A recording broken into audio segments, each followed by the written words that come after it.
When you think of an apostle, you imagine miracles, you imagine revival meetings, you imagine crowds. But in the city of Corinth, the greatest missionary of the early church was stitching leather. After leaving Athens, Paul arrived in Corinth, a loud, wealthy, immoral trade city filled with idols and ambition. This was not a quiet prayer retreat. This was spiritual warfare in marketplace form. And what did Paul do first? He got a job. He met a Jewish couple, Aquila and Priscilla, tentmakers by trade, and because he shared the same skill, he stayed with them, and worked. Let that sink in. The man who wrote much of the New Testament clocked in every morning, measured fabric, cut leather, sewed tents. The same hands that would write Revelation handled rough materials. The same voice that would preach to nations negotiated prices in the market. Paul did not separate calling from career. He preached on the Sabbath. He worked during the week.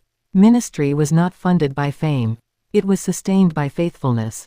He refused to make the gospel look like a business transaction. He chose independence over burdening new believers. In a culture obsessed with status, Paul embraced humility. In a city driven by profit, he modeled purpose. And here's the truth most people miss. Tent-making was not a distraction from his calling. It was part of it. Because God is not only glorified in pulpits, He is glorified in workshops, in offices, in classrooms, in markets. Your job is not separate from your ministry. The desk can be an altar. The workshop can be a sanctuary. The marketplace can be a mission field. Paul proved something powerful. You don't have to quit your job to fulfill your calling. Sometimes, your provision is the platform. Sometimes, your skill funds the vision. Sometimes, your ordinary labor carries eternal impact.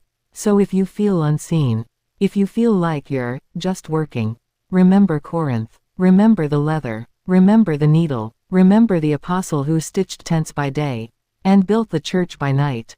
God can use your hands before He uses your microphone.